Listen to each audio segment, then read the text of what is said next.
What's happening, people? It's your boy Act Beats. Quick coffee.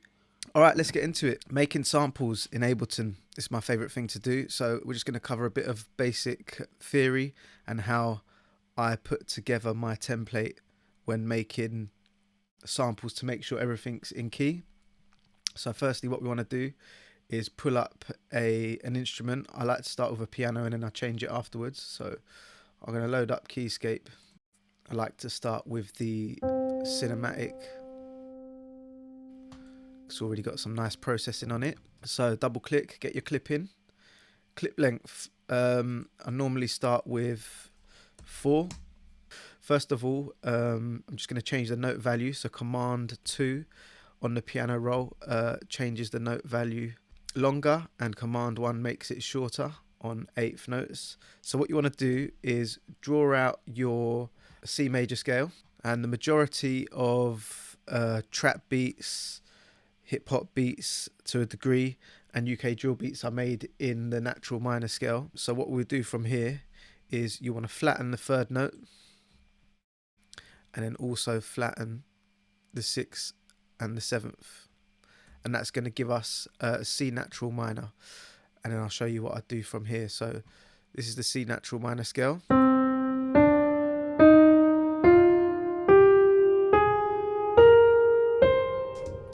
And then what I like to do to make sure that I'm in key for the whole time I'm making these samples is get rid of the last C. We are going to bring everything back to the 1st 8th note. Let's delete these. I could have just lassoed them and pressed delete. Right, what you want to do is highlight all of your notes, and we're basically going to just copy and paste them onto all the different C key zones to make sure we cover most of the keys that we're going to use. Hold Alt, click down. That is going to make a copy of everything that you've got selected. Drag it up to the next C. Let's make this a bit smaller. Again, right click, drag backwards just to make it smaller. Highlight everything you've got here again, or you can Control A, either or. Alt again, copy that onto the C's, and then we're going to do the same going backwards. So Command A, highlight everything. We're going to grab that, and then we're going to go down. That's pretty much going to cover every note that we're going to use when making any kind of sample across the piano board. So what we would do now is we are going to press fold. So that's going to get rid of any notes that we wouldn't be using. So we're going to be using everything in scale. No chance of using any notes that are outside of the scale. You're going to Command A again, and then you're going to just hit backwards. What that's going to do is going to take everything off of the grid, which allows you to still have it folded. And then you're going to press 0 to mute them. Now if we just drag our piano roll back, now everything that we make within the C minor scale is going to be in key. So let me change the subdivisions in the background again. So let's put it on 16th notes. So Command 1.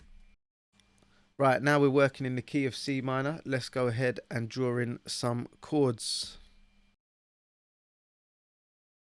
So now that we've got a simple chord structure laid out in the minor scale, we can draw a melody on top of it and some bass notes as well, and just fill out the melody a little bit.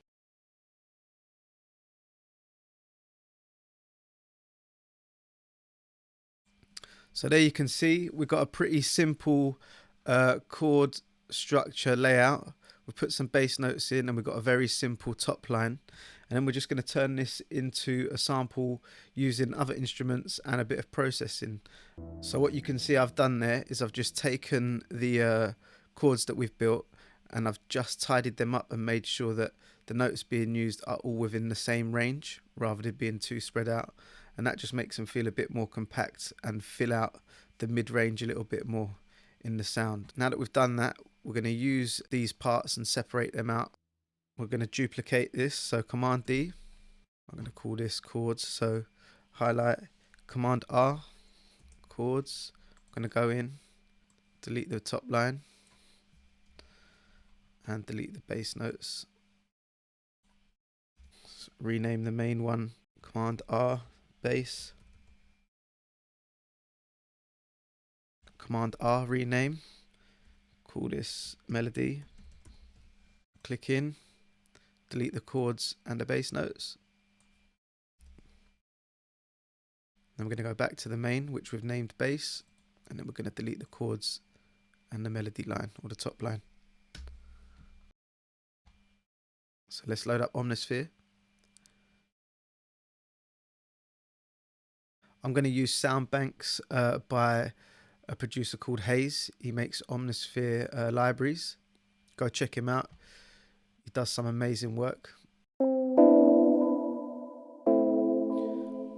I think I like this one, the way it moves around in the stereo field with the delay.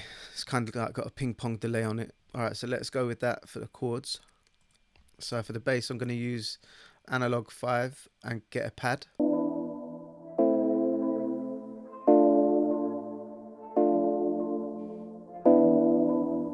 Nice, I like it. What I'm going to do is I'm going to go to the chords, and I'm just going to put a filter to take out the bass frequency so it doesn't interfere with the bass of the chords.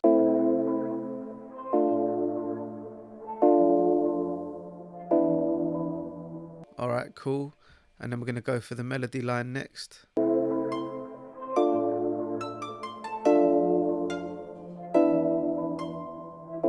Nice, I like it. Just going to give it a bit more reverb. Grab the Valhalla, vintage, bring the mix down, bring the decay time down, low cut so there's no low end getting the reverb and washing out the whole sample.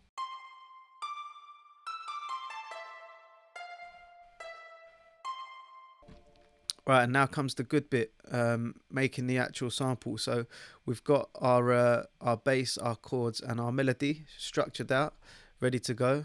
So what we're going to do is we're going to bounce them or resample them. So we're going to record them to audio, and then we're going to treat that audio. So we're going to basically create our own audio sample, right? So launch your audio track, Command T, hit the record button, go to the IO settings, make sure you've got resampling selected, and then you're just going to hit record. So here's our sample, right? So if you remember, we're in the key of C minor. Now is the time where you can change that. If you go into your new audio clip, make sure you've got loop selected. We have. Go to this beats section here. I'm going to change that to complex, and then you can use the transpose button, and you won't hear any crazy artifacts from using the beats algorithm. So here we go. I'm going to drop this down by 2 semitones.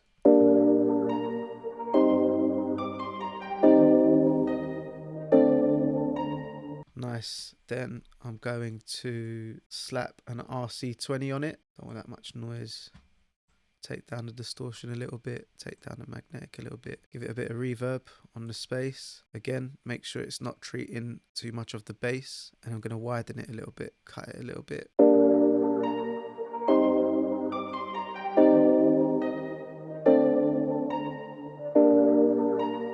Let's grab a half time.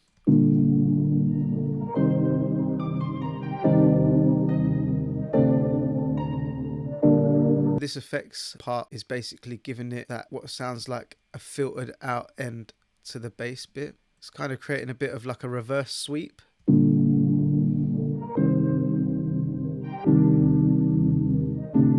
And I'm just going to dial how much is being affected until it sounds nice.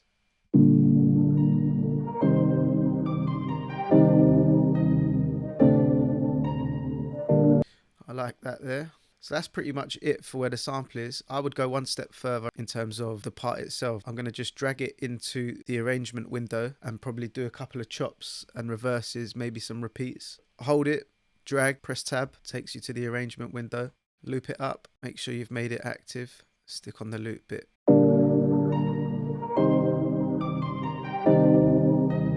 Reverse that bit there.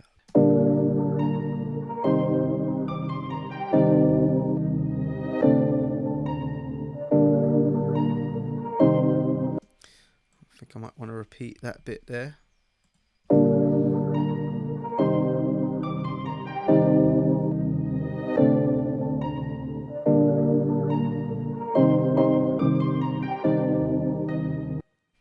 reverse that bit there. So highlight, R is reverse, and repeat was Command D. I'm going to highlight it all, or Command A. Then I'm going to Command J, which is going to consolidate it in place. And then we're going to drag it, tab, back. I'm just going to rename it Command R, final sample. And this is what we ended up with.